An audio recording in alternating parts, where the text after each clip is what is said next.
Fusion, eh? I'll have to remember that.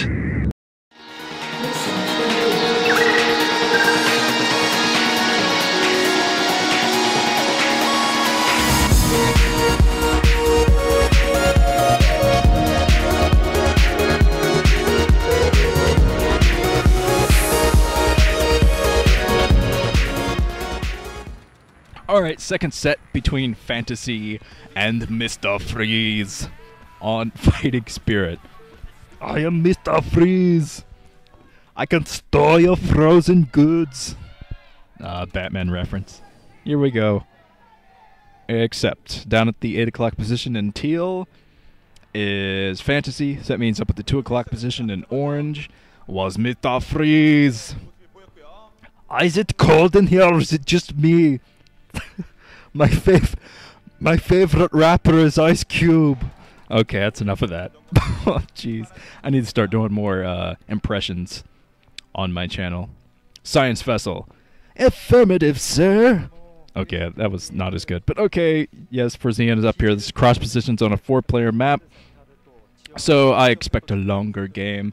By the way, Science Vessel, fun trivia for the Science Vessel. If you've ever listened to the Science Vessel pilot and said, man, that really sounds like Mr. Burns off The Simpsons. Yes, same voice actor. I looked that up a few months ago, but I forgot to mention it in my commentaries. There is a sign that says, what? Osama bin Laden is my homeboy. Yes. God.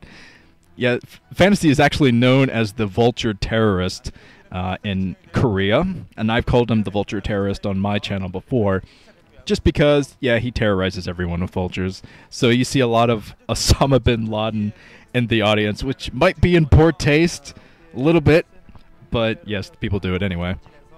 So Fantasy putting up a forward Rex, unlike in a versus Protoss versus Zerg game, forward Rex in a TVT doesn't necessarily mean there's going to be a bunker rush. It usually means that the Terran player wants to get some earlier scouting out.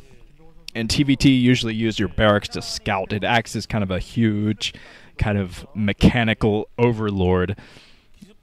An overlord with more hit points, basically.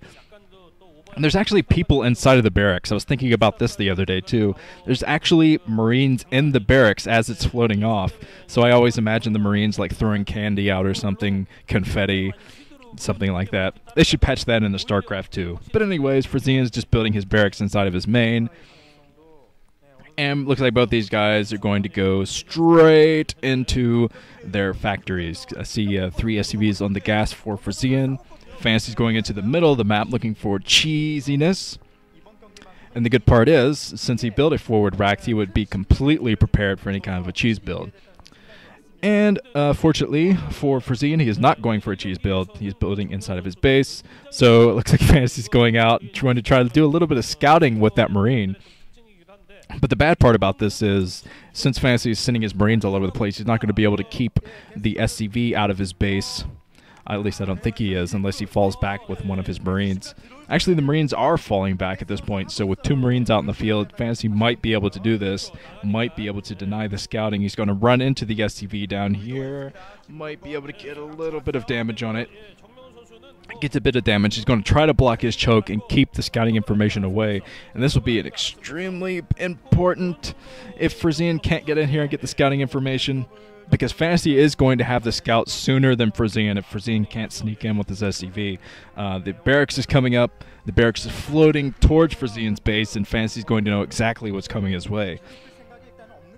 And Fantasy deciding to put up a command center because he knows he's going to have that scouting information so soon. He's going to be able to see troops. If there is a timing push from Frozean, he's going to see that coming. SCV hanging in here for Fantasy as well. While Fantasy's getting up his second base, getting up his vultures. He's actually pumping vultures. He's going to send those out to Frozean's base. Oh, he's chasing that SCV. Almost took down that SCV with a bloodthirsty SCV of his own. I think it's at 6 health, so Fantasy, if he goes in with his Vulture, he might be able to pick that off. But, yeah, Frozean, he's going straight for tanks. So eventually he's going to be able to fend this Vulture off, but the Vulture is probably going to pick off all the Marines before the first tank pops up. So here comes Fantasy with his Vulture. And he's going to fight with his SCV as well, trying to pick off the Marines. He picks off one Marine, tries to get a little bit of extra scouting with that SCV, but not too successful. He didn't see anything that he hadn't seen before, I think.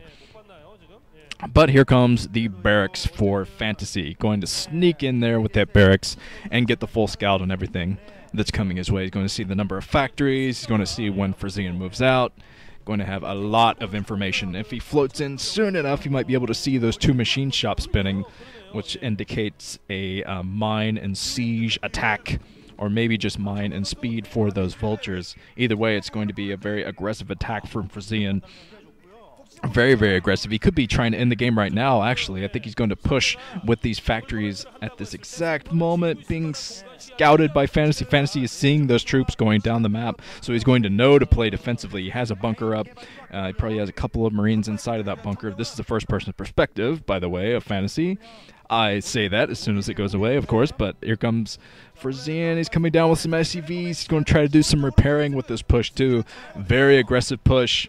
And Fantasy knows this. He cancels one of his machine shops. He says, okay, I need some troops out there. I need some troops to fend this off. Going up, trying to pick at those Marines a little bit, but the Marines are still in, and this bunker is going to go down. So Fantasy's forced to pull all of his SCVs off the natural expansion and repair that bunker as long as he can. He's trying to buy time, basically. Buy time for his factories to get out some troops, so that'll help him out a little bit. He's got to snipe the mines.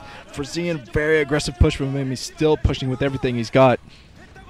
Siege mode just finished for Fantasy, so he's coming back. He has to lift off his command center, but he still has his siege tanks in. Takes out one of Frozean's tanks. And if you're going for an aggressive push like this, Frozean can't really afford to lose too many troops, especially tanks. He definitely needs those tanks, so he's going out with his Marine to get the vision on the tank so he can kill them a little bit. But Fantasy repairing his tanks. He keeps the tanks alive, and then, oh man, some mines being sniped by Fantasy. Very nice micro from Fantasy to snipe all of those mines. Excellent, excellent job from Fantasy there. You can kind of see the frustration on Frozean's face. He's saying, come on, he sniped all of those mines. I really need to get this rush done. And now he's deciding to fall back to a kind of a plan B. He's keeping on some aggression still. He's going to try to get the contain on Fantasy, but Fantasy nicely played from him. Very impressive sniping of those mines. Still coming in. He doesn't have a scan yet, so he's just kind of keep all of his tanks together and look for those mines. And this is smart for Fantasy too. He's trying to go out of the middle. He's keeping away from the middle and trying to attack Frozean in a way that he wouldn't expect, which is basically down from the southern position. He's going to try to bypass all of the mines that way. And of course, vultures don't trigger mines, so he can just run up with those. And wow, this is going to be a two-pronged attack from Fantasy. He's coming up. He's still going to be in danger of running into a huge mine trap, though. Plenty of mines out for Frozean since he lost against that. Oh, man, so close to a mine, but Fantasy, he actually comes in with all of his tanks. He still doesn't have a scan or anything, so this is going to be such a perilous attack for Fantasy. He's doing a good job, though. He bypasses that entire mine line. But yes, he gets past that. There are only a few mines left for Frozean at the front, so Fantasy might be able to get this done with his siege tanks. He has a lot of siege tanks. Of course, I don't think he can rally point them right to Frozean's base because of all the mines that are in the middle of the map. But yes, he's going to have to micro quite a bit to get her out of this jam. But oh, Frozean, he's forced to lift off his base, and now there's going to be a contain on Frozean. Fantasy pushing very aggressively up this choke, coming in with his vultures. Perfect timing with those vultures just to draw all the fire. Gets, a lot of mines in as well. Frozean, I think he's just run out of troops. He doesn't have hardly any troops to fight off this attack. Oh man, nice little comeback there from Fantasy. GG from Frozean. Once again, dropping it 2-0 to another player. Although a better player, I have to say. When he dropped against Effort, that was against a better player. And I think that Fantasy is definitely a better player than Frozean. Nice to have him back in the round of 16. Well, this has been Nuke. Be back next week for more round of 36.